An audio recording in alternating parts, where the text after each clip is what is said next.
All of time and space. Everywhere and anywhere, every star that ever was. Where do you want to start?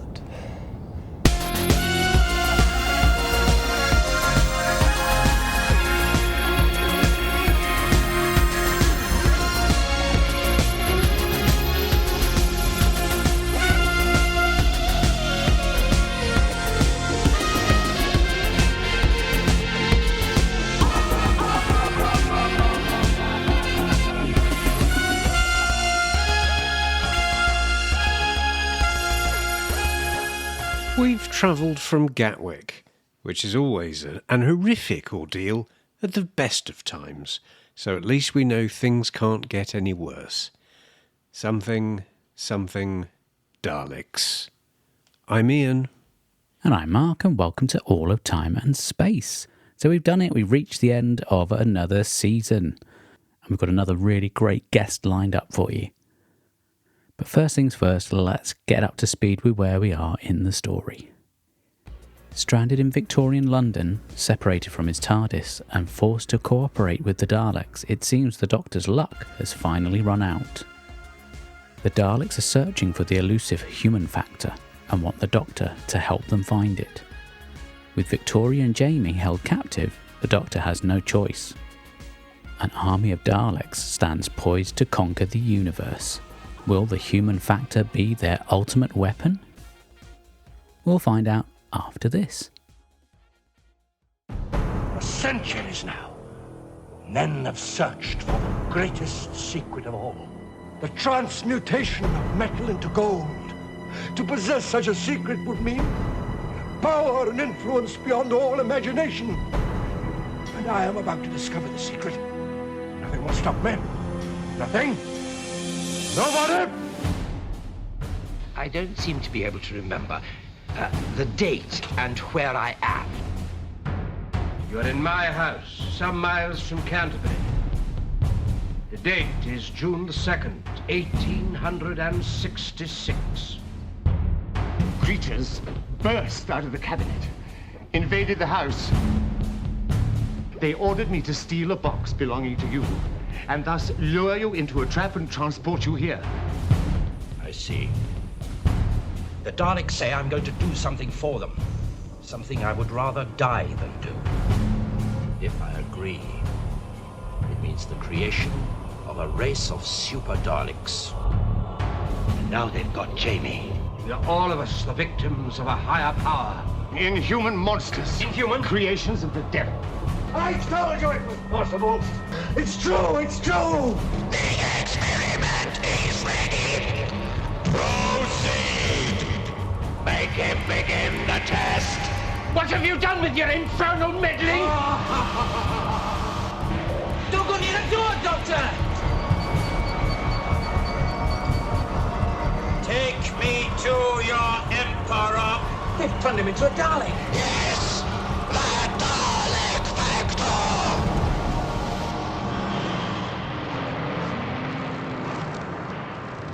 There is only one form of life that matters. Dalek life. And welcome back. And we have been joined by one of our favourite podcasters. It's Adam Leslie from RetroTube. Hello, Adam. Hello. Thank you for inviting me on. Hey. It's lovely to hear you. This is great. Yeah, lovely to be here. How We're are both you? mega fans. I'm doing very well. I'm very excited to talk about the greatest Doctor Who adventure ever. Oh. I might have got the wrong one in the diary then. Yeah. No. Bit early for Horns of Nyman, isn't it? Well, before we get too far into that, Ian, I believe we have some other business to attend to first. We do. This is going to come as a huge shock, I'm sure, Adam, but I'm afraid it's time for you to face the mind probe. What? No, not the mind probe.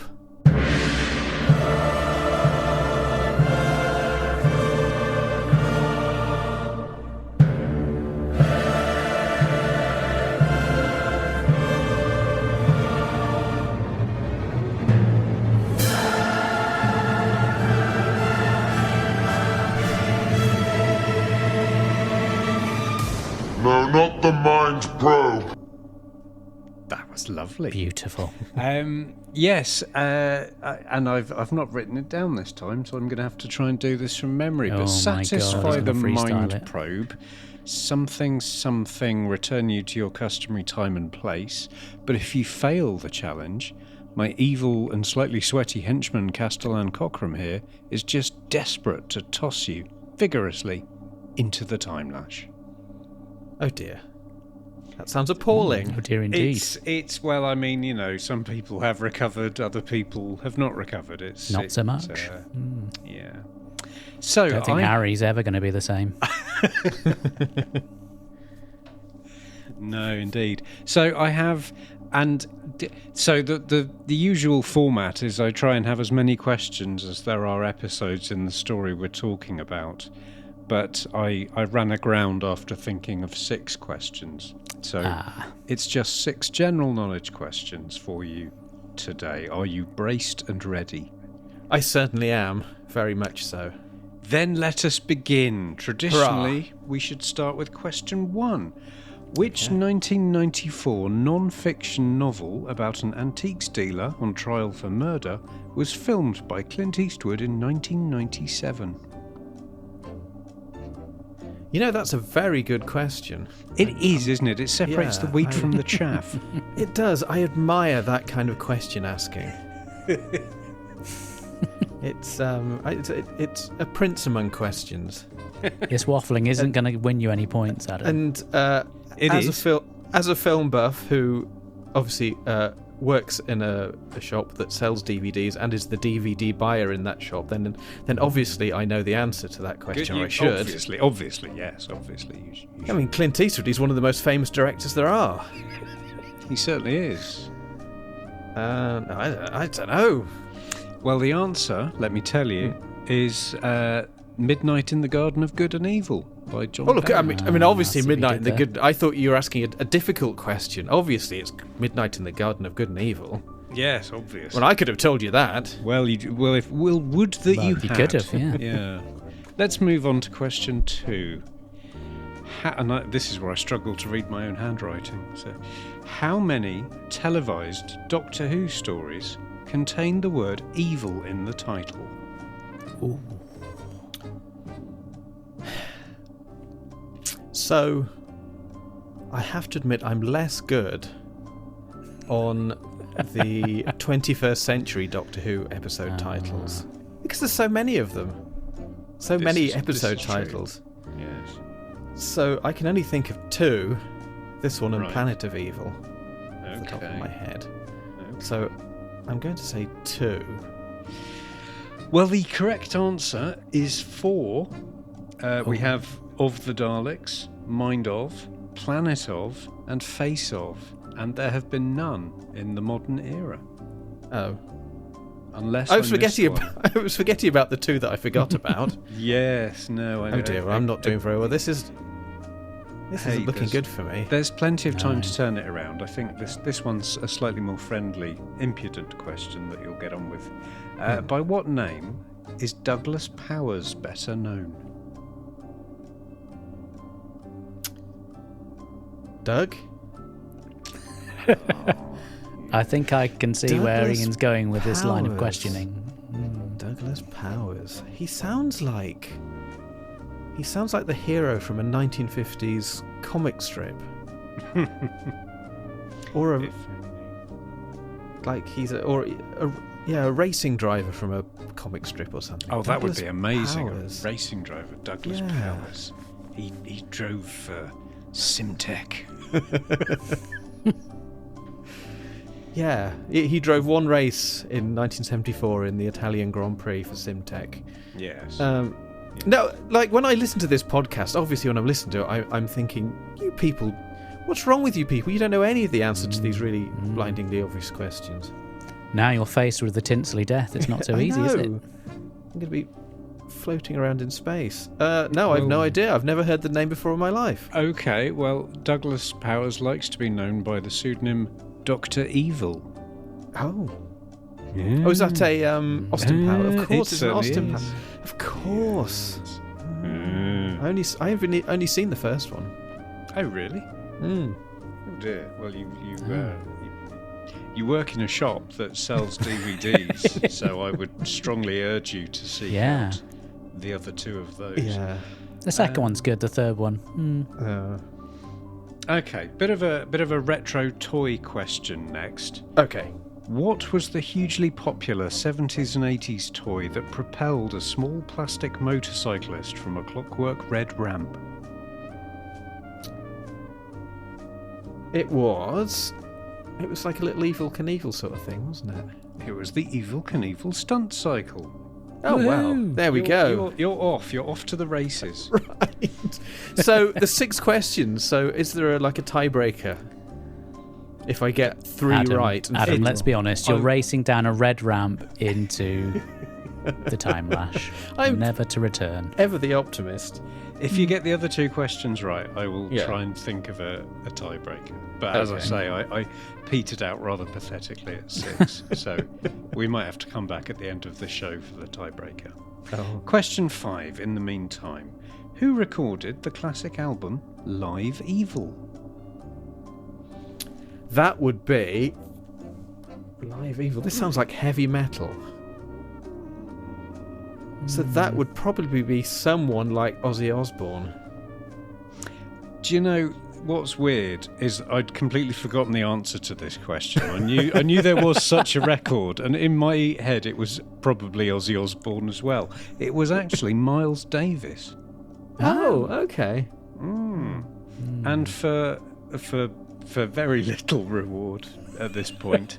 But the final question. Agatha Christie, of course, wrote the novel Evil Under the Sun. My question to you is, was it a Marple or was it a Poirot?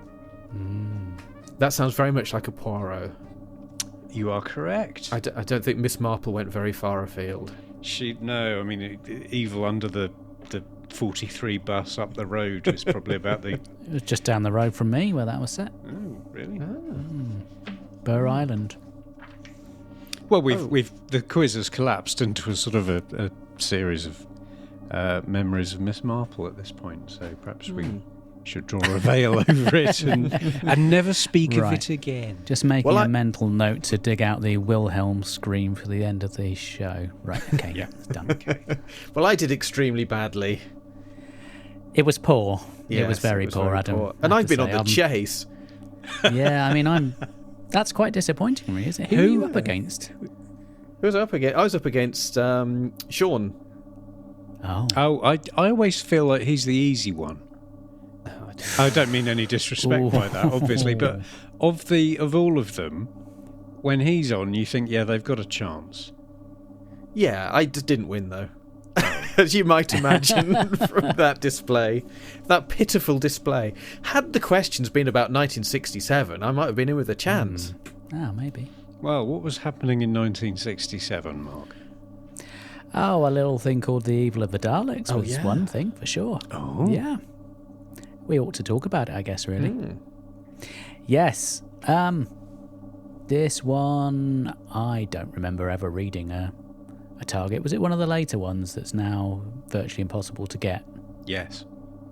Yeah, I do seem to remember reading somewhere that they're going to... Because they brought out a lot of the others as audiobooks, and I got a feeling that's coming up fairly soon, so it's probably going to be out by the time this actually gets released into the wild. So yeah, no target for me. I think the first time I had a crack at this one would have been the audio with a bit of linking narration. I'm not going to ask Ian because it's going to be pretty obvious because it's the same answer every time. Oh, Mark, how wrong you are. Oh. How wrong you are. Oh. I too bought the double cassette audio version in 1993, which was the soundtrack to the TV episodes, and I want to say the recording narration was Tom Baker. Oh, I didn't have the tape. Oh, I got the CD one, and I think that was. And I remember, Hines, I think. remember obviously sort of, probably my paper round money or something was earmarked for that. I don't know, looking back, why I felt so strongly about it, why I thought I wanted to buy it. Or I thought you were going to say, looking back, I wonder why I was doing a paper round in my 20s. I only gave up last year when I left the UK. Yeah, keeps you fit. Yes. Okay, and Adam, what's your relationship with this one? How far back does it go? I have two very different and contrasting answers. So, episode 2, I saw at Panopticon 8 in 1987, shortly after it had been returned. Get you. I know, well fancy. So, in the big main hall with all the Doctor Who fans, and the lights went down right at the beginning of the Saturday. So, it was a 2-day thing, Saturday and Sunday, and Saturday morning, right at the very start, we got to watch this and the existing episodes of the Faceless ones that had both been recently found. Nice. So that was very exciting. And then the other 6 episodes last week. Yes, which brings us back to Ian. Yeah, you had I'm the bought this Ian on DVD, for this one. didn't you, Ian? Well, so I wanted to watch this one, quite in a not all in one go. I wanted to enjoy it. It's held up to be a classic. So I ordered it over a month ago from a famous American chain bookstore who shall remain nameless. And it was an in-stock item. So it said 3 to 5 days when I ordered it a month ago. It turned up on Friday afternoon. So I watched it all in one go yesterday morning. Cool. Yeah. Do you find that helped the experience, or not so much? I found it, when someone drops a sort of a lorry's worth of cement on you and you're sort of pinioned helplessly to the floor. I felt very much like that. Oh, okay. So did you decide you wanted to sort of go straight to the excellent episode and watch that back as a way of trying to get an idea of what it was really like and then go into the animation? No, I watched the setting where it just starts the animation and then drops in the actual episode 2 and then carries on from there. So it was so you got some interesting contrasts of hairstyles from how they were how they were animated and how they were hideously realised in the studio. Interesting contrast of faces as well. Yeah, there was a lot of I can't think of a polite way of putting it. There was a significant difference, as we used to say in psychology. The Cockney henchman in the animation was the spitting image of Mike McCartney. But less so in his little clip at the beginning of episode 2 before he gets exterminated. Oh, Kennedy, yeah. Yes, that's he reminded me of a young Terry Malloy. Yes, I saw that. I know what you mean. Yeah. Anyway, the story starts off. It's one of those 60s things, isn't it, where you've got the continuation of the story before. So the TARDIS has been nicked by some unscrupulous types with a flatbed, and the Doctor and Jamie are trying to track it down. So this all happens on the same day as the events of the War Machines as well, which is it's a very, if you were to try and make sense of the timelines, it could get very confusing. I didn't know that. I didn't know that, and I've just watched it. Are you absolutely sure? Absolutely, Were Ben and Polly returned on the exact same day? The same day they left, well then, how right you are. Yeah, and do you remember, I don't know if you remember now, Hartnell at one point during the War Machine says, I've got this strange sensation, like when the Daleks are near. And of course they are near. Wow. They've set up shop in an antique shop. I do remember that. That's a wonderful callback. And now, I'm going to suggest that was probably more luck than judgment, but, Oh, Yes. surely not. Surely not. Come on, you cynical pair of gentlemen. Surely David Whittaker thought, I know how to tie up the last year of Doctor Who in a neat bow. Well, it's David Whittaker, and he's heralded as one of the better writers, it's fair to say. Yes, I think he did a pretty decent job, all told. This might be sacrilege. I may argue that he does a slightly better job than Terry Nation of writing the Daleks, but oh yes, absolutely. What do I know about writing? No, I think Terry Nation essentially just wrote them as baddies. Really? Yeah. Certainly the more interesting Dalek stories have been penned by, or at least partly by, other people, for me anyway. Yeah, I think Terry Nation was mainly only interested in creating boys' own adventures with... Well, obviously he created the Daleks to be Nazi surrogates, but even that was... I don't think there was much depth to that. I think it was mainly just to have boys' own adventures where you'd have boys' own adventures. Pulpy sci-fi, the pulpy sort of thing where, like, if it was in a comic book, they would be up against actual German soldiers, or if it's sci-fi, they'd be up against German soldier ciphers, which the Daleks, I think, are. So this, I think, he's put much more thought into actually David Whittaker has put much more thought into the nature of the Daleks and the nature of what it is to be a Dalek and what they might actually want. This is a pretty wacky story, isn't it? Is it fair to say? Yes. It's kind of all over the shop. You do feel like you've been on an adventure. It has the three very distinct locations and time periods. So starting out in contemporary swinging London, and then you spend... Because we're following on from the previous story, which was all just set around the airport, which I know you had the odd little foray into outer space, but yeah, this seems a bit more exciting in comparison. It does. Yeah, from what I remember, actually, I think I've only seen one episode of The Faceless Ones, having said that. I don't think I've seen any of the others. I'm not an enthusiastic consumer of missing episodes, I must admit. Oh. Well, it's been lovely having you on, Adam, and although if you'd just like to step into the time lash. I did recently watch Power of the Daleks, and I thought it was excellent.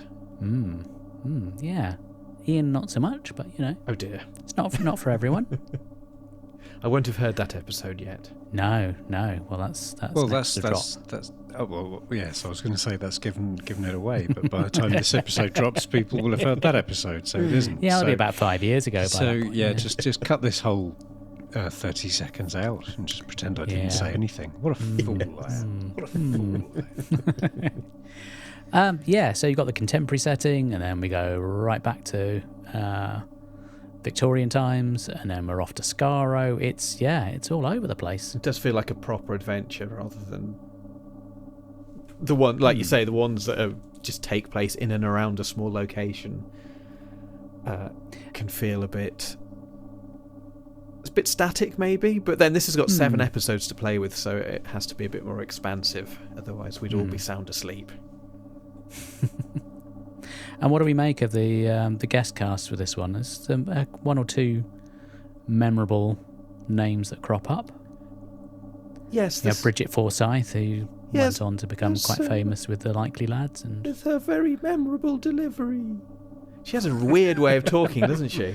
I thought you were doing your Windsor Davis there for a minute. Lovely boy. Show us your Mr. Nod. Oh dear. She's talking like Margaret Dumont or something. I can't even do it very well. I was watching this trying to work up an impersonation of her, but it's a very weird delivery. Okay, I'm going to make myself. Well. Sorry. I'm going to make myself look really stupid here, because there's something that went over my head, and maybe I've missed something. So they wake up and they don't know where they are, and the maid comes through with the Alka-Seltz or whatever it is to try and revive them, and they make a point of saying, oh no, it's not Waterfield's house, it's the house of Mr. Maxtable. And then there's this massive, ginormous painting of Waterfield's deceased wife. Oh yes, I hadn't thought of that. Is that not a bit odd? That's very strange now you mention it. Or have I missed something there? No, I don't think you have. I think that because obviously that's there to make sure everyone knows that the woman in the painting is the absolute spitting image of her daughter. So I think you need to turn to the Virgin New Adventures, which explained what happened perfectly well. The wife in question, having had a child with Waterfield, then left him and had a powerfully sexual relationship with Theodore Maxtable. which only ended. I mean, you couldn't blame him, could you? He's, No, he's quite a weird. catch. Yeah. Yeah, Ladies like a man. who Beautiful looks like a piercing sort of, eyes. Yeah. furry monster. No, I hadn't noticed that. I hadn't thought about that, which just shows how much they can get away with if you try and tell a story with a certain level of brio. But that's a glaring error, surely. I think possibly David Whittaker maybe just forgot. I think this is possibly the first draft, and he forgot whose house it was. Because the whole family, Victoria's there as well, just like everyone. It's like they're housemates or something. Max DeBull and I think he Waterfield. does at some point. He does say, "I took you into my own home," so You and your giant portrait. Yeah. You can imagine him saying, "Oh, please, I'm desperate. It's just me and my daughter now. My wife's died, and we need somewhere to live." And then he's like, "Oh yeah, okay." And then he rocks up with this 20-foot portrait of his wife, Who looks his zombie wife.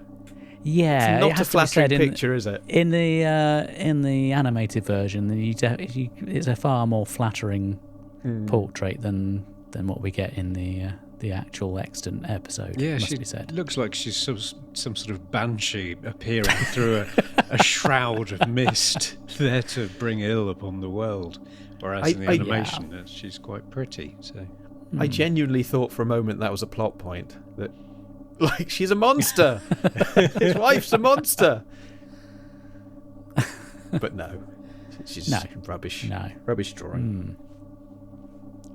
Yeah, there's a lot of random toing and froing before the plot really starts to hit its stride, I find. It's the whole thing with Jamie being kidnapped by Windsor Davies for the posh twonk who lives down the road. Arthur Terrible. Yeah. Yeah. Any thoughts on that? Yeah, I didn't understand any of that. Like, I didn't understand why Arthur Terrible... I was hearing voices. I know he had some kind of control around his neck. The Daleks were controlling him, it turns out. But I don't really know why or to what end or why Jamie was being kidnapped.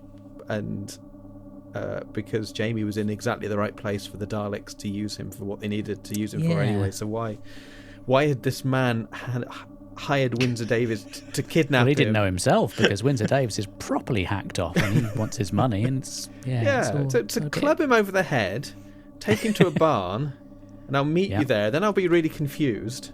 And then we'll just take him back to the house. And everything will just proceed as it had been doing anyway, without this interlude going on. Yes, I suppose it helps to set the scene for something weird is going on above and beyond just Dalek intrigue.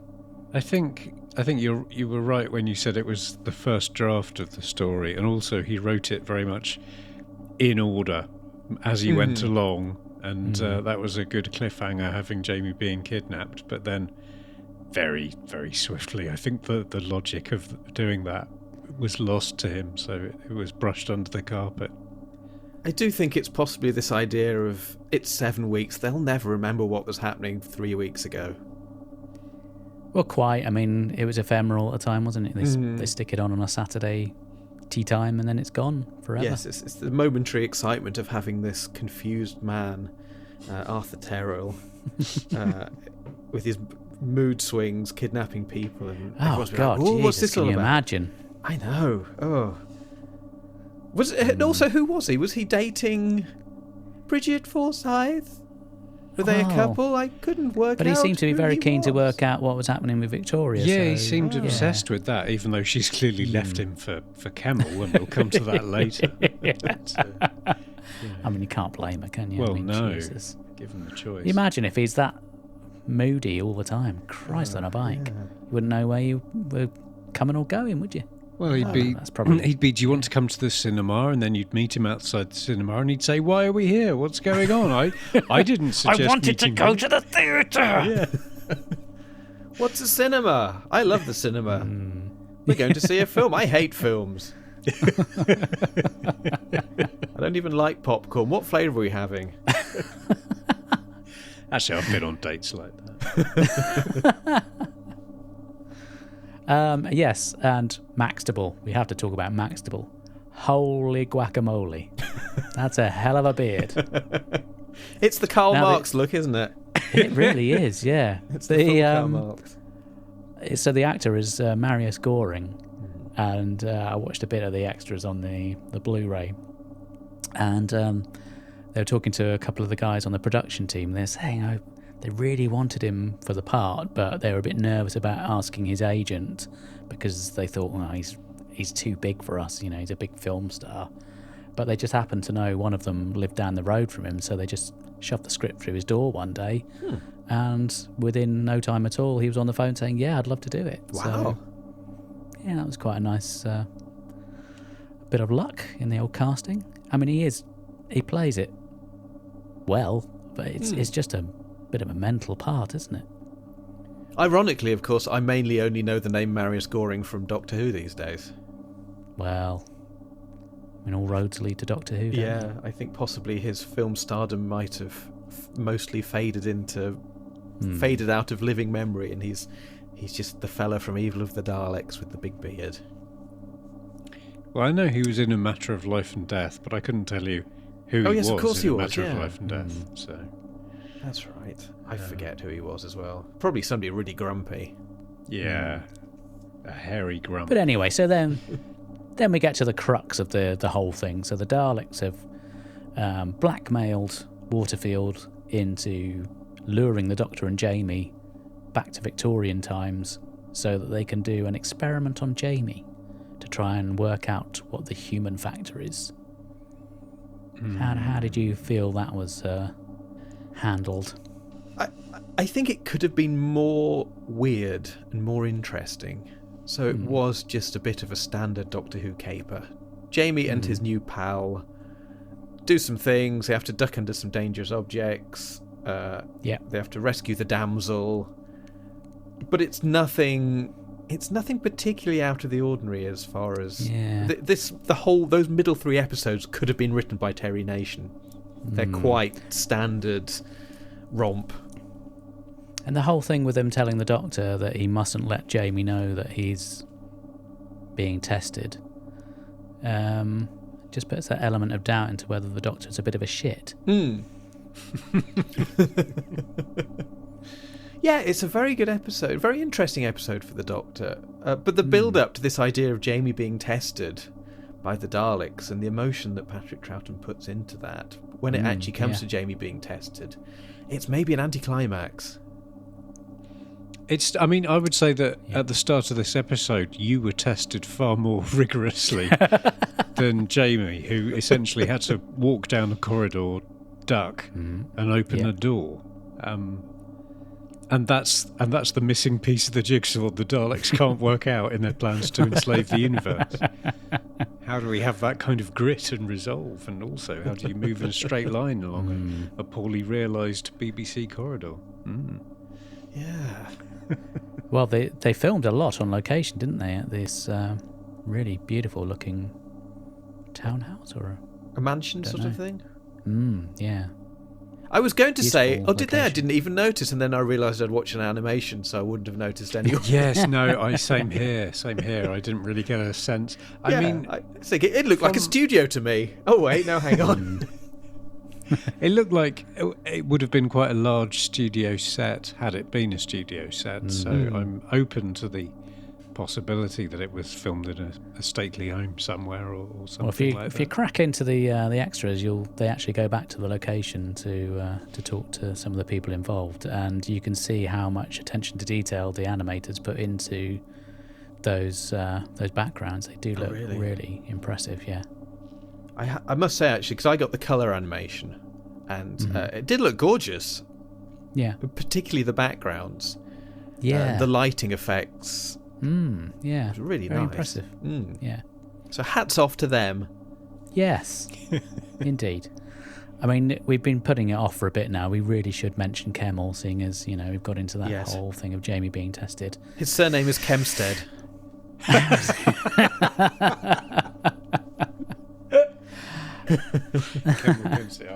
Yeah. Oh, you're a genius. Yes. So, a very large, muscular Turk in sort of stark counterpoint to all the people I know from that part of the world who who don't tend to look that kind of menacing or imposing. And we only got him in the animated form, so I don't know how he would have looked on screen. Yeah, there's some stills and things of him in the extras on the disc. And, yeah, did the animators do him justice? I think they did. Yeah, it's Sonny Caldinez who comes back next season as a monster, but we won't Very go tall. into that just yet. Well, he's the first of two Turks who don't speak. Isn't Toberman Turkish? I think he's in the book.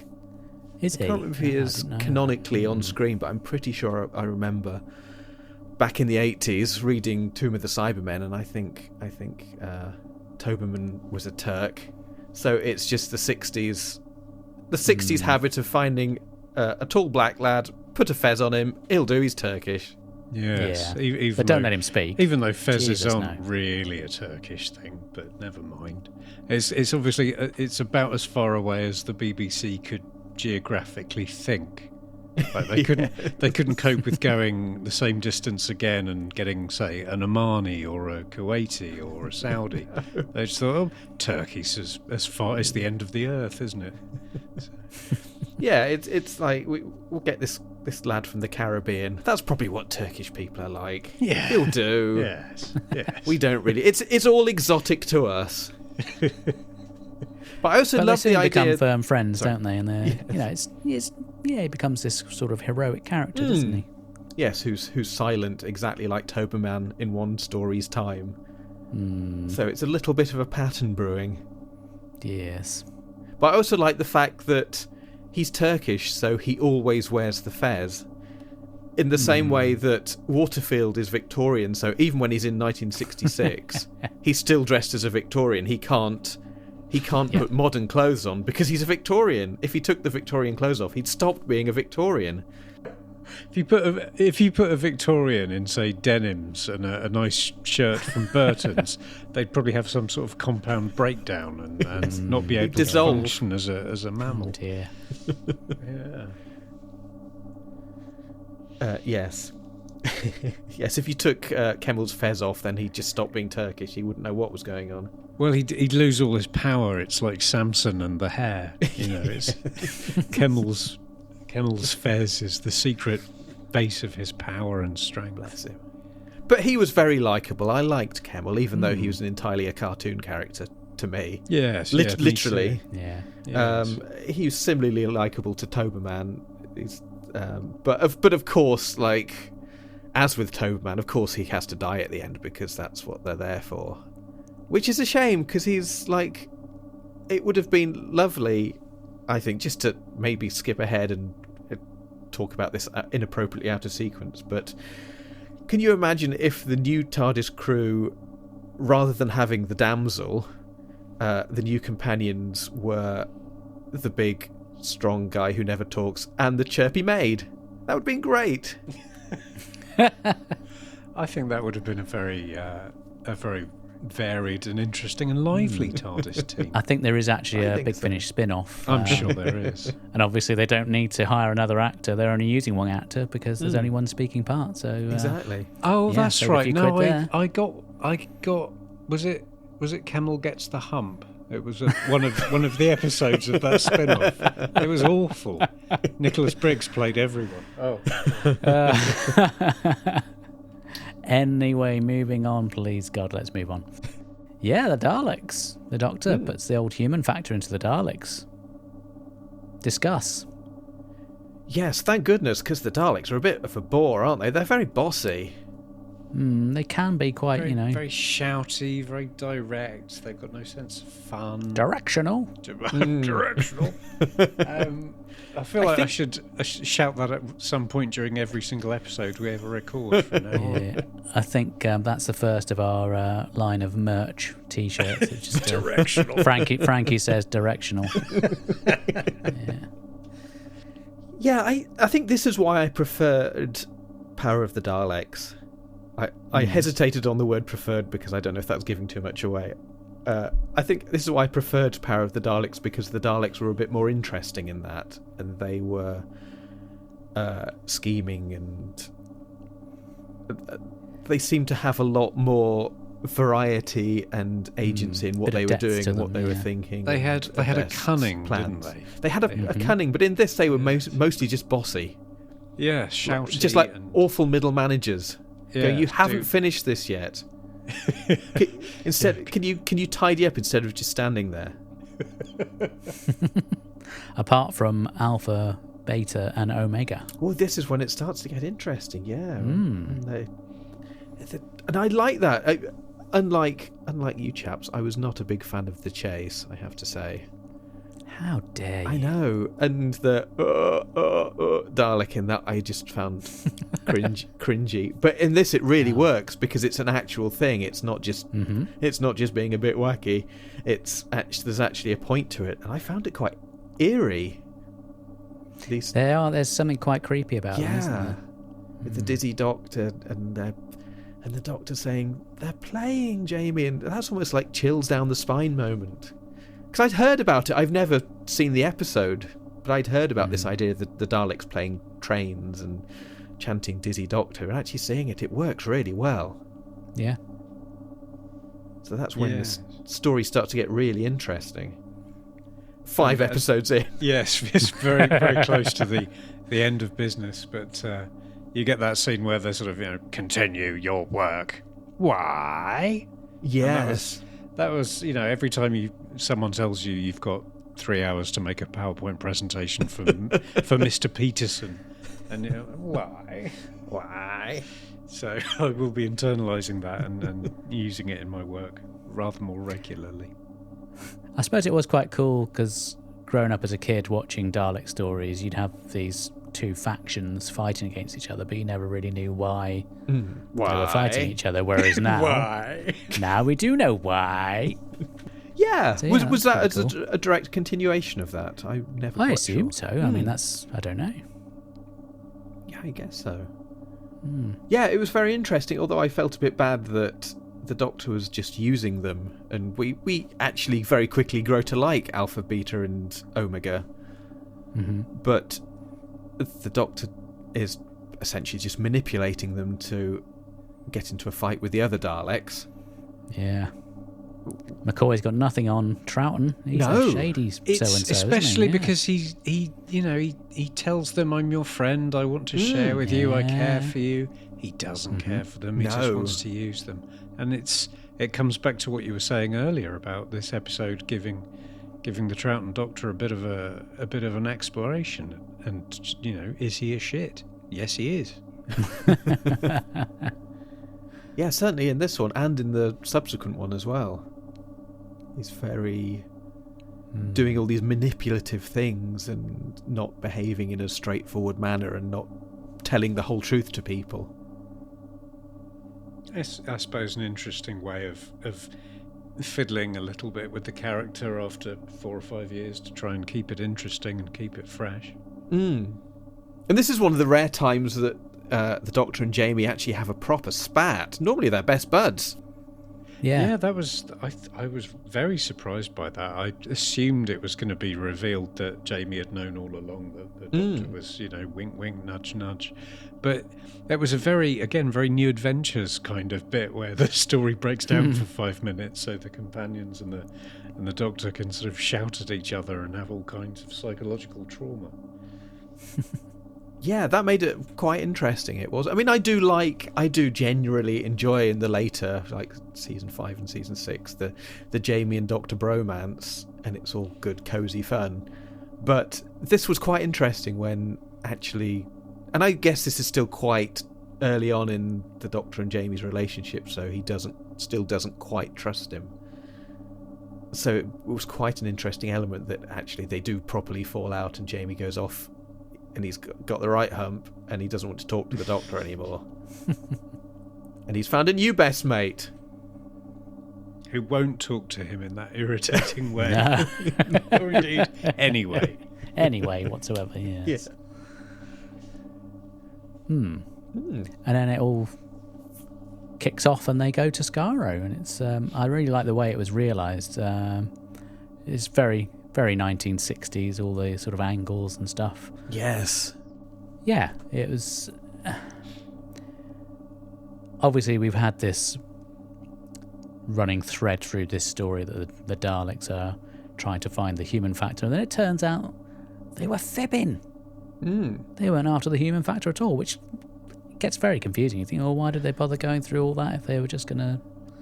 But anyway, it was all a massive ruse to get the Doctor to spread the Dalek factor throughout human history. Yes. And the Dalek factor was something they were able to synthesize in response to receiving the human factor. So they were just... So it was like they were making a sort of distilled eau de cologne of Dalekness, which they would have been able to do without any of the story happening, because they are very much Daleks. So yeah, I was not clear on the story. Yeah, befuddled and bewildered and faintly bemused. Yes. I mean, I got the idea that they wanted the Doctor to find the human factor in order for them then to see, by contrast with that, what makes them Daleks. Although I would have thought it was patently obvious what made them Daleks. But I might have been reading it wrong. I think it's possibly just David Whittaker writing very, very quickly. I'm not necessarily thinking through like a cogent, complex, interlocking plot, but something that seems like it probably is if you don't think about it much. And then you've got the whole thing where it all spins because the Doctor has been able to walk through the doorway that turns poor Marius Goring into a Dalek. He plays a bit of a trick on the Daleks and does a switcheroo. Which I suppose is another way of reinforcing that he's an alien, because I suppose he does talk about going back to his own planet, doesn't he, in this story? Yeah, he but mentions it's not something they've really... I know initially in the very first story they talk about him being an alien, but it's not... Yeah, I think they haven't really... This is, I guess, the second reference to that. Which is very interesting. Why bring it back and why mention it now? It's almost as if they were sort of seeding something. We know they weren't, but it is still nonetheless seeding, I guess, the war games. Yeah, and I suppose we've had the regeneration earlier this season, so we now know for sure that he's not just a regular human. So that's working, I suppose, as a plot point to be able to allow him to escape and do the old switcheroo on the gateway. With so he had the Dalek factor, and he swapped it for the human factor, but then someone introduced the Max factor, and that. am I misremembering? No, I think that's absolutely bang on. Yeah. Excellent. Yeah. And then all the Daleks looked fabulous. Yes. Unfortunately, Maxtable didn't get the Max factor, ironically. I think he opted for L'Oreal because he's worth it. Well, there's certainly the very small amount of face that was visible under all that hair. It's not. Actually, he should have been Timothée, shouldn't he? He really should, yeah. He should have been underneath a leafy glade, washing his hair in a waterfall, swinging it in slow motion as he mutters to himself about transmuting base metal into gold. Oh yeah, that's the other thing, isn't it? I think Waterfield gets a free pass because he was very much being blackmailed into doing the Dalek's bidding because he was desperate to save his daughter. He's not a bad guy after all. Whereas Maxtable, let's be honest, is a bit of a shit, isn't he? Well, he's also, if you'll forgive me, he's also a fucking idiot. He's got time travel and alien beings going on around him, and there's a number of ways you could exploit time travel for pecuniary advantage. Like maybe going back in time, getting some antiques as they're brand new, and then selling them, in the future. Or going back, getting all the gold, before it sinks to the bottom in all those Spanish frigates. But no, rather than do any of that with the technology which is at his fingertips, he wants to do his pet project of working out how to turn a lump of iron into some gold, and again, we come back to the idea that maybe this was written on the back of a cigarette packet at 100 miles an hour with not much care and attention. Possibly. And he's also a man who doesn't know much about inflation. Absolutely. If only he lived in 2022. Jesus. Yes, I hadn't thought of that aspect. Why bother with the whole alchemy thing other than David Whittaker's much vaunted and much discussed interest in alchemy, and there's the parallel between turning base metal into gold and turning humans into Daleks and Daleks into humans. So there's those alchemy parallels, which is interesting. That is a nice link you've spotted there. I hadn't. No, me either. That's why we've got the smart people on as our guests. They work it all out. We've got away with it this far, Mark. I don't think we should stop now. We've just been winging it, Yeah, why move away from a winning formula? I sort of get the feeling that plot is maybe an inconvenience and that David Whittaker's more interested in thematic development and thematic ideas. And I have to do a plot. I feel like this story is a sort of, on the one hand, a magnificent sweep through all kinds of locations and drags all the characters along with it in a fairly epic, wonderfully defined way. But when you look at the plot on paper, it's bobbins. Of course, the other thing they have to add into this is the fact that Terry Nation has decided that he's going to go to America and launch his own Dalek series overseas. So he won't Daleks be allowing USA. them to be used. Yeah, he won't be allowing them to be used in the Doctor Who universe anymore. So this is effectively their swan song, and they're going to be written out. So the final end was going to be that last episode, and then right at the 11th hour, when they've got all the explosives rigged to blow up all the Dalek props, they get a phone call to say, actually, Terry changed his mind. Yeah, you can still carry on using them, so please don't blow them up. Wow. So they're then left with like, well, I can't just not blow them up. That's what the whole thing's been leading to. That's not true, is it, Mark? Yeah. But then why did they not reappear for so long? I wonder. Because I mean, how do you know that? We haven't watched the rest of the stories yet, Ian. Spoilers, Mark. I have watched some of this show before, you know. We're nearly 40 episodes into this. I think I can I can let some of the magic slide. Oh, Ian. Yeah. Yeah. Maybe it was just like, psych, we won't use them after all. Yeah. Well, we don't want them. You will use the Daleks. Why? We've yet to mention the Emperor Dalek. Oh yeah, he's rather magnificent, wasn't he? Oh, I liked Wowzers, him. yeah. Great big Hello. thundering son of a TikTok. bitch in the corner. Yeah. Yeah. Yeah, and he's got a bit of nice. personality to him as well, unlike his boring minions. He's got more than a bit of personality. He seemed quite testy, I thought.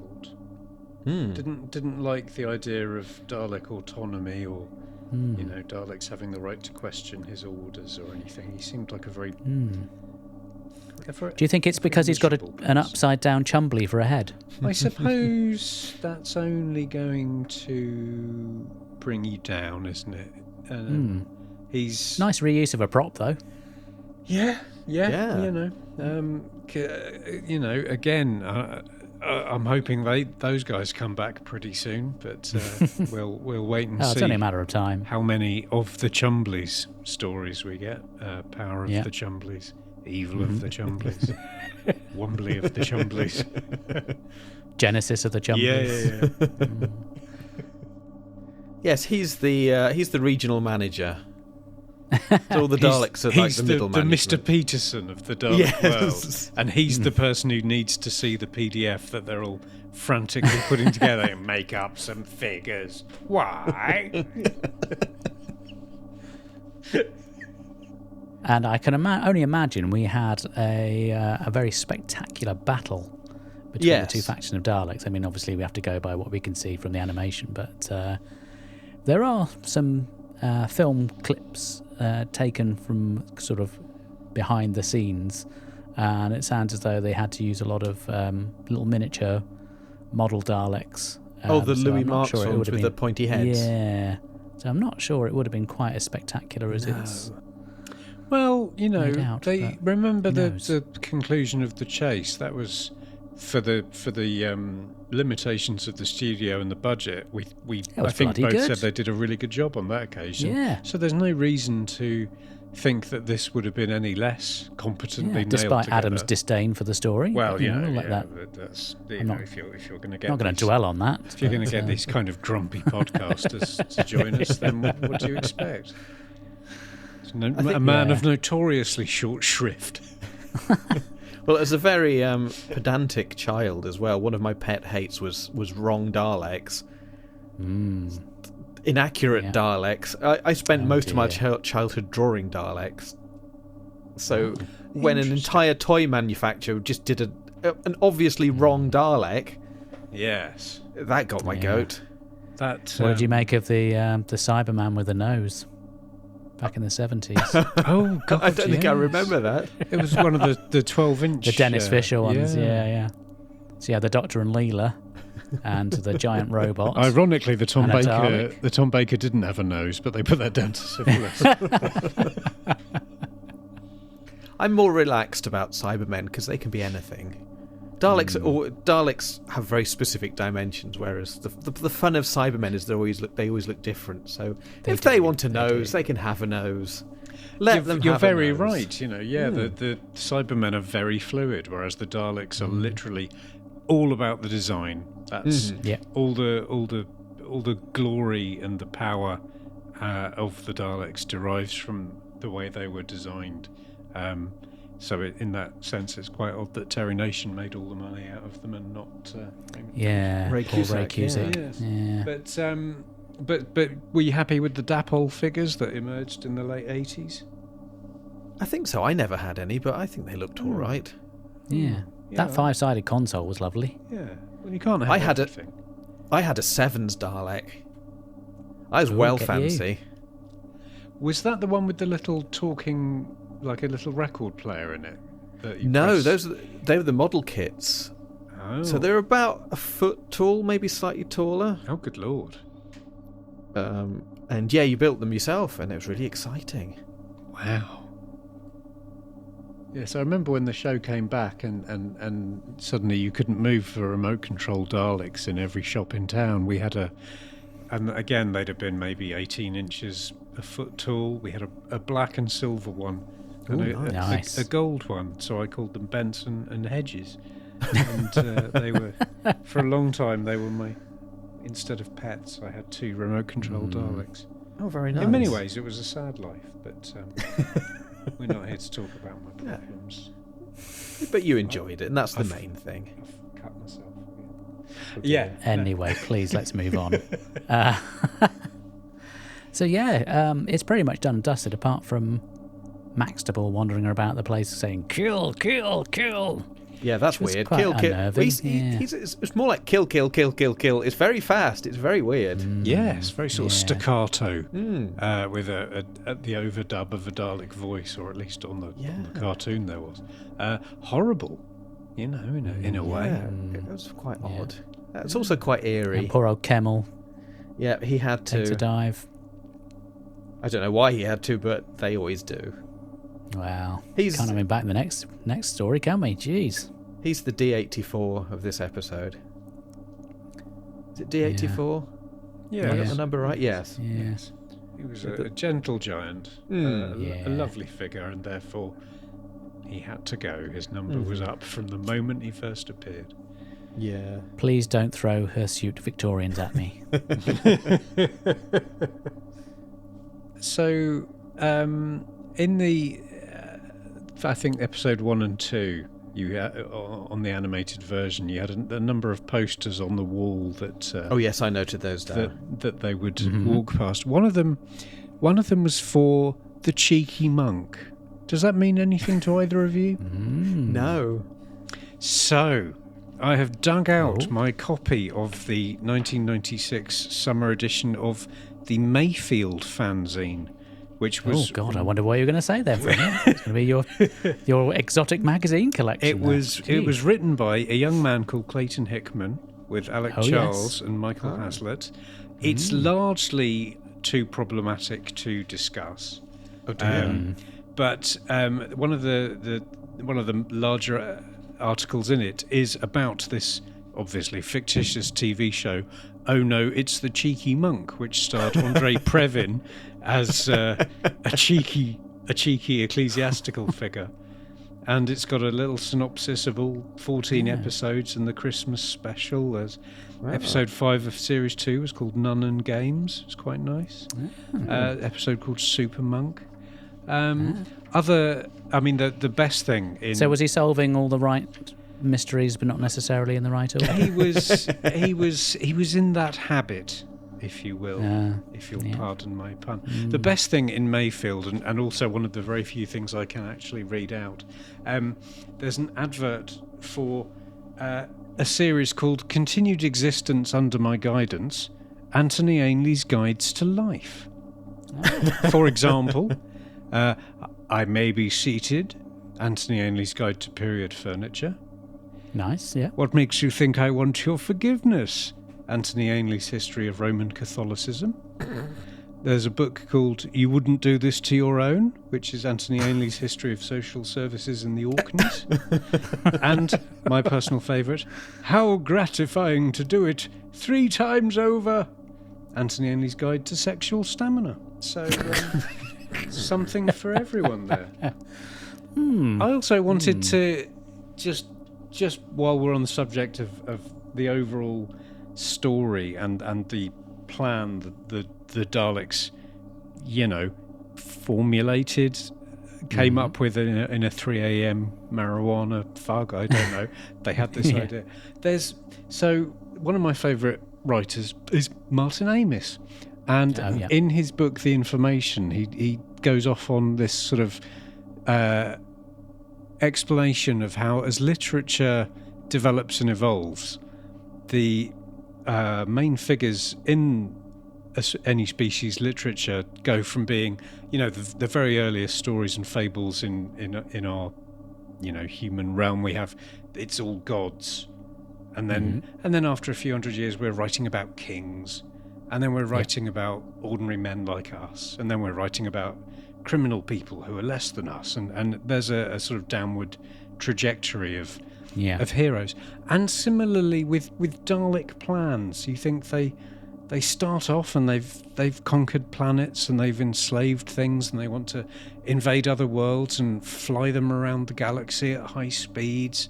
There's the huge master plan where they try and take over the galaxy. In this one, they're running an antiques shop. How are the mighty fallen? Let's take over a mortuary. I just... I think that might work. I just feel like maybe they're not quite as well served as they could have been in this story. No, I think it's a little bit like some of the subsequent Dalek stories where they are there to be Daleks, but it's not actually much of a Dalek story.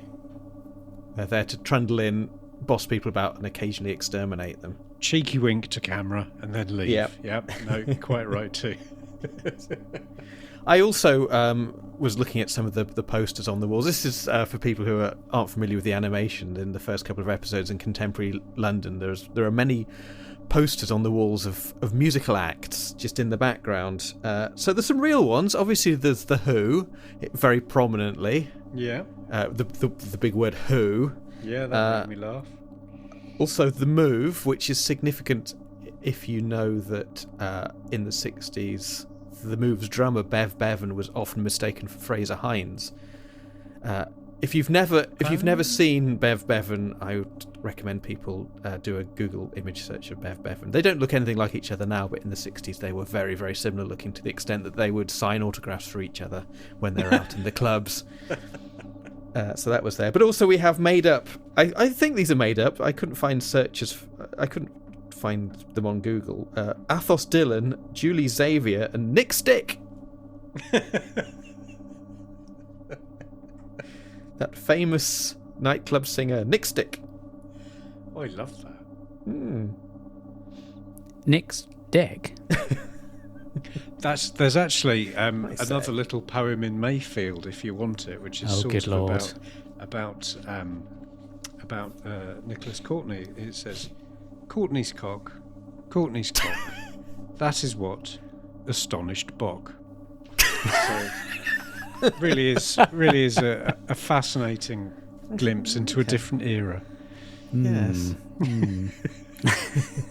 I think possibly the other thing before we do, sorry, I'm preventing the wrapping up, but it's probably been touched on before when you did Celestial Toymaker as well, but this idea of the conventional fan wisdom of the greatest Doctor Who stories, which conveniently are ones we can't see. So we just have to take their word for it that they're the greatest Doctor Who stories that there are, and this is one of the high contenders for that. It was pretty much in the 80s, early 90s, when I was at my peak Doctor Who fanship, that it was Evil of the Daleks and the Celestial Toymaker, which were the great Doctor Who stories of all time. And when I was watching episode 2, which I'm embarrassed to say I haven't seen since 1987. I thought I would have done, but it didn't look very familiar.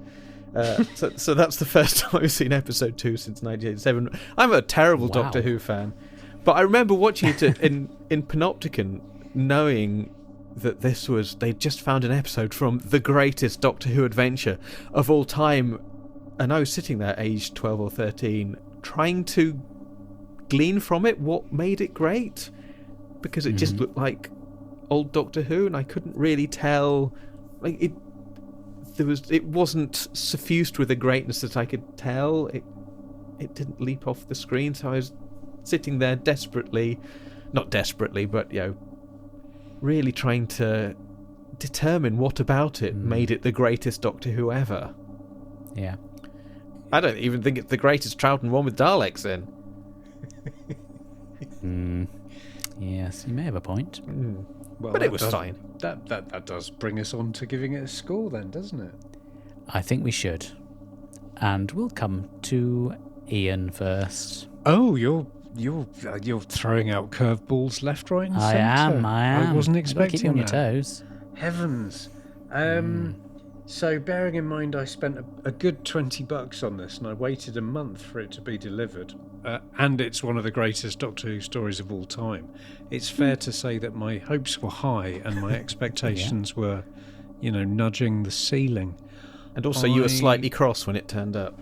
I was slightly cross. Another 2 days and I would have been able to get a refund and not open it. So I think the story was dreadful. We'll do 2 episodes in the 60s, and then for no reason at all we'll go back to the Victorian era, and then there'll be a chase where Jamie has to crawl up a corridor and open a door, and then we'll go to Skaro.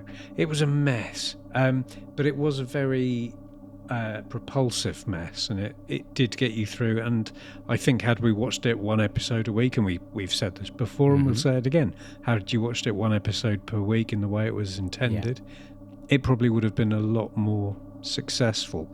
But I'm still only going to give it a 6. Gosh. Well, that's higher than I was assuming you were going to give it, but Me too. I'm as surprised as you are by everything that comes out of my face, but certainly by that number. Adam, what would you like to give this one? My thoughts are quite similar. I really liked the first episode. I really enjoyed just the Doctor and Jamie on their own,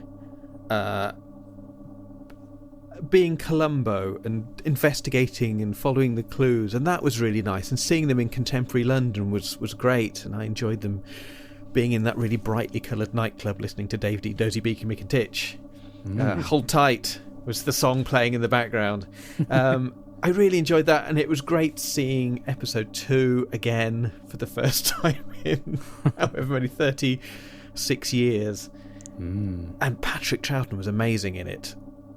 The scene where he discovers that Jamie is going to be experimented on and he has no choice but to facilitate this, and the close-up, he looks like he's almost crying, and it really makes you realise what you're missing in the other 6 episodes.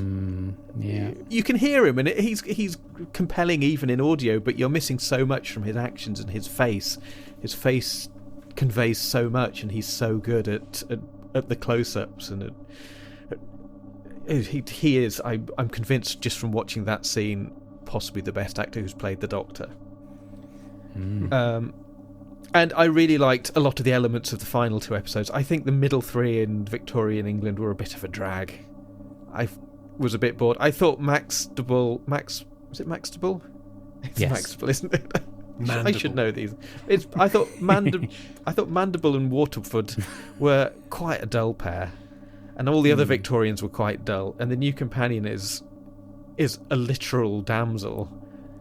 I thought Molly was quite chirpy. I liked Molly. Molly was great. Yeah. She was plucky. She was plucky, and she had a personality. She put up with a lot of shit from that arsehole who kept on swinging from one mood to another. No, she didn't. She stayed quite chirpy. Yes, she did. Why? Who's Molly? Why? Yeah, Molly was great. I think she should have gone to the TARDIS. I mean, I like Victoria, but she's a little bit simpery and wet, whereas Molly had personality, which is a bonus. So I'm going to give it. I would have given it a 6, but for Patrick Troughton, so there's an extra point. I'm giving it 7. But like you say, the plot is absolute nonsense. Yeah. Okay. Well, I think that's all fair. Yes. A little bit all over the place. I like the stories that take place in contemporary Earth because we don't get too many of them, so it's kind of nice to have that touchstone to come back to what was then reality. It's now a kind of groovy idea of what the 60s was, which is kind of cool. It's a favourite period of mine, so it's always nice to see Same those. here. I wish we could have just stayed there. I would have been happy with 7 episodes of that. We should have had you on for the previous one then, shouldn't we? But never mind. Yeah, it all gets a bit weird in the Victorian segment of it. I didn't really get much of an idea why... Oh, God, I can't even remember his name now. The posh twunk who Arthur kept on Terrell? That's the one. I don't really understand what the point of that character was. Padding. Yeah, felt very much like that. I rather liked Maxtable. I thought he was bat poop crazy. And obviously I like Mavic Chen and all those kind of characters, so yeah, he was very much in that vein. And yeah, the stuff on Skaro I thought was quite exciting. I like the idea of the 2 Dalek factions fighting it out, and the Emperor was very cool. So on a very surface level, it was quite enjoyable. But yeah, if you really analyse it too much, it does start to fall apart a bit, as you may well find in one of our audio contributions in the old feedback that's coming up. So before we leap into that, I am going to give this one a 6.5. Ooh. Gosh, the old decimal, eh? Yeah, yeah. To crack out that, we're in trouble Oh, now. well, yeah, quite. He just does that so I can't guess the running order when we do the season retrospective. Well, I've got to keep you on your toes somehow. You do. All right, well, that's what we thought. Let's hear what you guys think of The Evil of the Daleks. You've got mail. You have. Thought I'd do it. That was so nice. Can we not drop in the usual one and just have that? That was lovely. Yeah. Sort of, it's like we're doing an acoustic set. So first up from me, we've heard from Camille Mackenzie on Twitter. And Camille says, I was surprised by how much I loved this. I thought it would be just a standard Dalek story, probably a little bit boring. But no, it's quirky and unique. It goes directions I never imagined it would. Plus has my favourite line in all of Who. Do not feed the flying pests outside. Do not feed the flying pests outside. Yes, You got it. 10 points to me. Good work. Does this count against my trip into the... Can I offset my dismal failure in the... I think I'm going to have timeline. to let you. Yeah, I'm going to have to let you because that was so... I mean, I bumped on that line, but I had forgotten it. So you clearly have excellent recall. So, yeah, we'll let you off. Okay, thank you, Millie. Next up, we've heard from James Swift. And James has this to say. I like the ending much more than the beginning. The first bit is very slow, but when we actually get into the main Dalek part, the story is very good. Thank you, James. And who we heard from next? It's our dear friend David Kitchen from the Doctor Who show. Hello, David. G'day, David. G'day. Look, it was the 1960s. David says, I think he's got a 2-tweeter. David says, probably my favourite Troughton story. There's a depth and intensity to Evil which really sets it apart, and the adventure actually does stretch across time and space. The Daleks are properly evil, as they were in the 60s. Troughton shows how strong his Doctor really was. A classic. A special mention of the cliffhanger to episode 6, which might be my favourite cliffhanger ever. Can we remember what the cliffhanger was? No. It obviously left a massive impression on us. Wasn't it? You will go back in time and unleash this throughout human history. Oh, yes. I prefer the cliffhanger for episode 5, which wasn't really a cliffhanger, it was just Daleks playing. That was brilliant. I thought it was a clip of the Italian Grand Prix, where the Ferraris rather comically bumbled about in concentric circles. And lastly from me, we've heard from MTSM, who I believe is our correspondent from Finland. Hello, MTSM. I think his name's John. And John says, 60s Dalek stories were more inventive. Pertwee's were dull, and then came Davros, who was interesting once. Evil is the cream of the crop. I'd love to see more of it turn up. We lose so much when we can't see Troughton's performance. So yes, it is a big one, but I enjoyed it. Yeah, when I asked for feedback, I said, it's a big one. Oh dear. Thank you very much. Next up, we have this from the legend that is Andy Moore.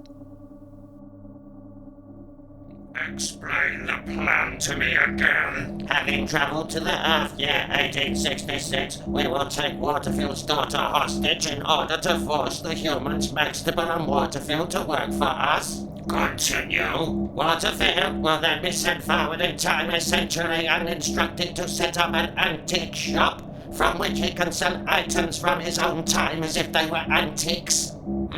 Then Waterfield will lure the Doctor into a trap by stealing his TARDIS from Gatwick Airport, which we know will be there, because the Doctor will then follow a series of clues to the antique shop, from where we will abduct him and his companion and bring them to 1866. Note to self, make sure the music in the Tricolour Cafe is copyright free. Yeah. In 1866, we will force the Doctor to work for us to isolate the human factor. The factor that always leads to our defeat by them. To this end, we will make the Doctor's companion face a series of dangerous trials in an attempt to rescue Waterfield's child, and we will study and record his emotions during these trials. Why does it have to be the Doctor's companion? Because, his travels with the Doctor have made him the most intrinsically human person in the universe. Go on. Here is the very cunning bit. The reality is that we are actually seeking to isolate and identify the Dalek factor, the urge to obey, fight, destroy, and exterminate. We will then force the Doctor to implant the Dalek factor across the history of Earth, making us the supreme power in the universe. Is that all of it? No, there's some other stuff like a bomb, hypnotism, manipulating some other humans, and a bit of racism. explain the plan to me again? Excellent. Well, what did you make of that, guys? That was very good. Yeah. No, I he's- totally. It sums it up. It sums Yeah. up what we were just saying over the last hour into a Absolutely. pithy Yeah. 1 Yeah. minute. As is so often There's a the habit way, of doing that, I yeah. keep saying we should just sort of stop this and just let Andy do a short sketch every month, and Mark and I can. We'll just chip in at the end and give it a score. Yeah. Anyway, we must go on. Ian, who have you heard from? Why? I have heard from. Now, this is one of those. I can't say the word metabilis or metabolus anymore because I can't remember which is correct and which is wrong. No, quite. Metabilis 2 says, Evil of the Daleks always tempts with episode 2 surviving intact. So enjoyable, but it's hard not to get a sinking feeling when it ends and cannot continue on to episode 3.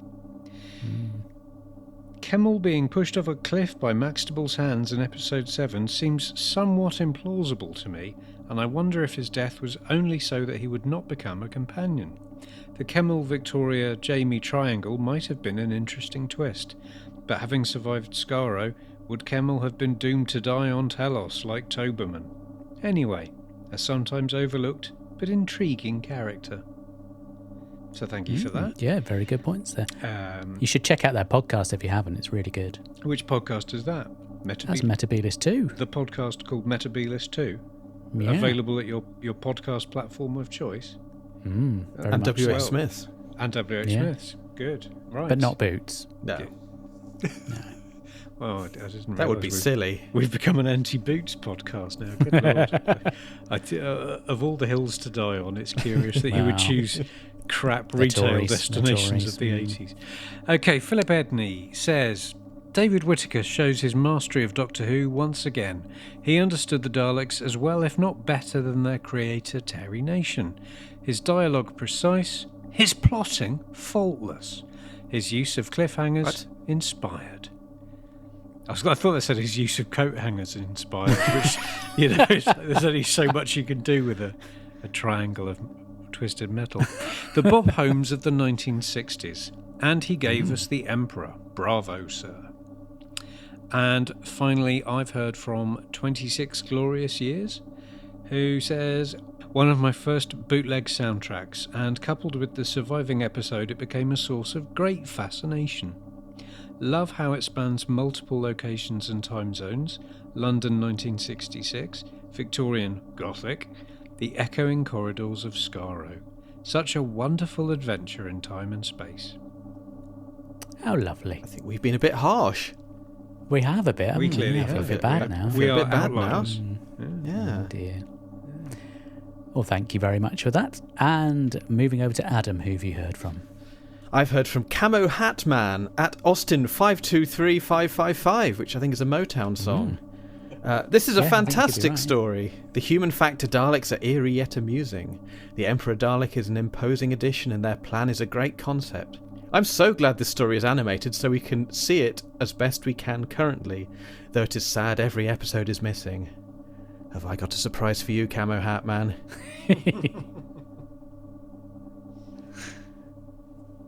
Yeah. No, eerie is a good, that's the words I used about the human factor Daleks as well. They're Yeah. fun, but there's an eeriness about them, which I really liked. That was one of the highlights Quite for me. unsettling. James Courtney at Mr. J.A. Courtney. I think you could argue that this is the first proper series finale, with the final, (in brackets), end of the Daleks. Which is a good point. It does feel like an end of the series finale. It feels very climatic and Yes. like it's building towards something. And it possibly should have been the end of the Daleks, or at least until Genesis of the Daleks. Well, I'm sure we'll discuss that when we get to it. Much as I like Day of the Daleks. And finally from me, Tim at Tim Smith Guy. The Dalek Emperor looks and sounds great, and it's such a cool idea. Remember seeing a bit from the 30 Years in the TARDIS doc that did a scene with it, Hines and Watling, that made it look so cool. Love that they brought it back, pimped up for the series finale with Eccleston. I think that's the lot. Lovely. Thank you so much for your feedback. And if you want to get in touch, we'll be listing all the various ways and means over our end credits. So before you shuffle on out of here, Adam, it's time for some lovely recommendations. Oh, lovely. So who's going to start the ball rolling this time out? Who would like to start the recommendations? Not me, because I've not heard this segment before. Crickets. Absolute crickets. Okay, fine. Well, I'll start off, shall I? Go on then. All right. I am going to recommend something. It's an Audible exclusive, so I don't know if you can just sign up as a one-off and download it and then cancel your subscription, but I would heartily recommend From the Oast House, which is kind of like a spoof podcast series from the genius Alan Partridge. I have to admit, I probably fell off the Partridge wagon after the first series of I'm Alan Partridge. Really loved that, but the second one left me a bit cold, and everything since that has been it's been okay, but not really reached those heights. But this is, to my mind, the best thing he's done in absolutely ages. It's hilarious. They're done in a sort of podcast format. He's very disparaging about podcasters as well, which is rather amusing. But no, it's brilliant. I would very much recommend getting a copy of that if you can. And I concur. Oh, good. And I can as well. So I will. Oh, good. Ian, what are you going to recommend? New Suede album. So, yes. Autofiction has been available for about 48 hours at this point. I've listened to it about 9 times. I wasn't expecting very much, I'll be honest. Suede are probably my favourite British band, maybe. And I like the kind of dark, bleak, moody, orchestral, glorious, over-the-top stuff. So albums like Dogman Star or the more recent couple. And this one is their punk album. So it's short, it's spiky, it's aggressive, and I was expecting it would sound a bit like Coming Up, which is not an album I particularly enjoy. But I was wrong. It's wonderful, and it combines sort of a more relaxed Suede with a more sort of musically pugnacious Suede. So I absolutely love it. I do like a bit of Suede. And Adam, what are you going to recommend for us? I'm a very mainstream middle-brow sort of fellow. I'm a Beatles fan, for goodness sake. So nothing wrong with that. No, nothing at all. Which is why I'm a Beatles fan. I'm fiercely proud of it. But there's probably not much I can recommend that people wouldn't have come across already. So I'm going to prove that I'm really down with the kids and Gen Z. Oh. And I'm going to recommend a 20-year-old transgender YouTuber who's a singer-songwriter and is probably actually one of the best singer-songwriters I've ever heard. And I'm somebody who's very familiar. I'm soaked in 60s and 70s music. And this is a singer-songwriter called Sammy Copley from Ireland. And his songs are amazing. Because I dabble in the singer-songwriter thing myself, and I'm just absolutely mortified about how much better at it than me he is. It is less than half my age, but it's absolutely wonderful stuff. And people, possibly of our age or older, might often say, "Oh, all music is rubbish these days." But actually, if you look outside of the mainstream, and there probably is good stuff in the mainstream, but you can find some really good stuff. So I recommend Sammy Copley and his original songs. Beautiful singing voice, really full of melody. And what sort of genre are we talking here? It's singer-songwriter genre, so it probably sounds, I would say, the most like the 70s Laurel Canyon singers. So like Joni Mitchell or possibly in the vein of Randy Newman, or those kind of, very melodic, very tuneful, very haunting quality about his songs. So they're really good. So Sammy Copley is someone to look out for. We'll get a link in the show notes. Yeah, and you can check it out. Great. Oh, that's marvellous. Well, before you go, you must give us a plug to what you've got going on, because you've got a couple of shows on the go now. I do, yes. So my main one is RetroTube Archive Television Podcast. And with the lovely Heather? With the lovely Heather, yes, who couldn't make it. She couldn't be here this evening. So you've just got the less exciting one. Well, you know, Yes. we may do. You know, it's fine. So we're on Twitter at retro_tube, and we're really original, and we have an archive TV podcast. But the premise of it is that we take it in turns to recommend and make each other watch a piece of TV that Which means I love. something I to think us. it's such a great idea. So, although Heather and I are best friends, we actually are coming to TV and old TV from very different angles. So Heather's very into the old 60s spy shows. She loves the expensive, glossy ITC things, these huge budgets and all the spies and the punching and bongos and all those things.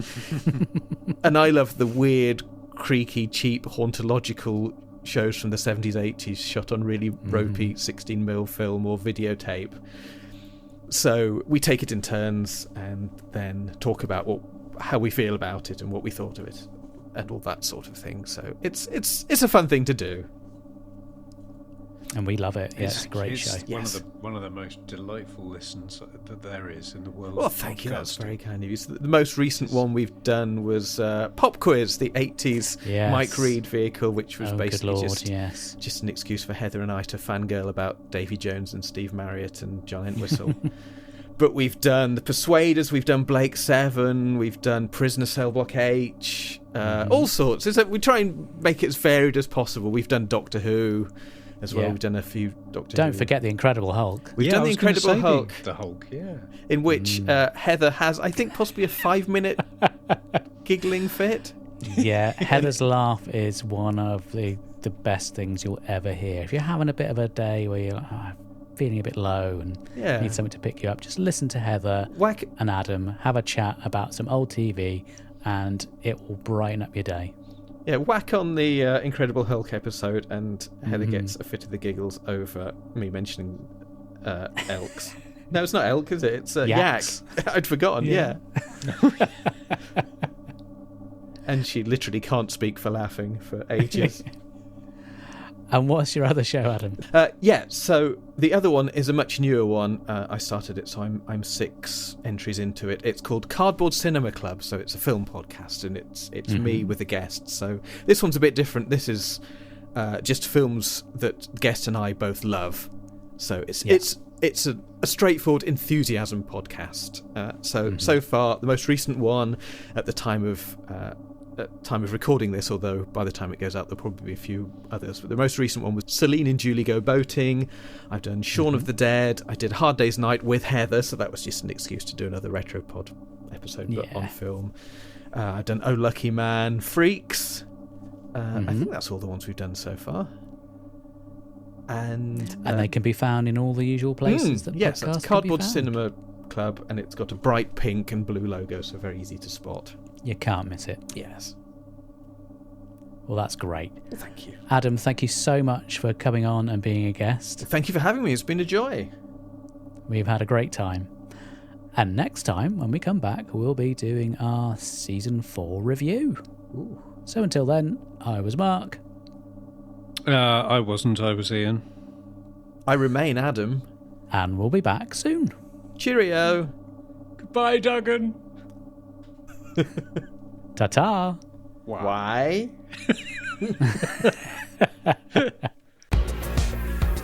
If you'd like to get in touch, you can email us at mailbagofrassilon@gmail.com.